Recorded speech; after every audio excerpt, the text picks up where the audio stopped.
Keep in mind that this isn't exactly how to make your art better.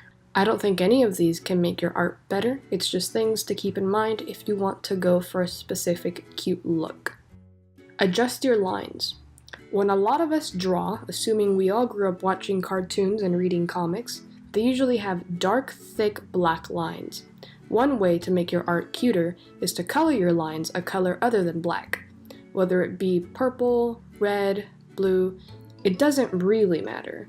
However, you want to keep in mind the colors of your character. If your character is mostly pink, you probably want to give it a slightly darker pink as an outline.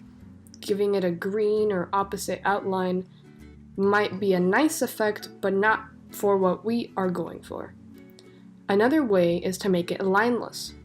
You can sketch out what the original drawing is supposed to be and simply not line it. A lineless art style can be super cute to look at. If none of those satisfy you though, another way to adjust your lines to be cute is simply to make them really thin. A final way to make your art cuter in regards to your lines is to smooth them out. If you're using a program like MS Paint or GIMP, this might be a little tricky. But with programs like Paint Tool Sai and Fire Alpaca, this task is done for you. You simply have to download the program. The rounder something is, the cuter it is. A very spiky character can still be cute, but there's reason many people enjoy certain characters. A good rule of thumb when making cute art is to keep it simple and round. Color choice. Usually when a character has very warm colors, we tend to think of it as being cuter. This one is pretty simple. Instead of coloring in the accurate colors for a character, try putting a little red, orange, or yellow over them. You can use free programs for this. You can add a new layer and set it to either multiply or overlay, and adjust as you see fit. If you're drawing traditionally, which means on paper, just keep in mind that you should try and make the colors a bit warmer. Big heads and small bodies.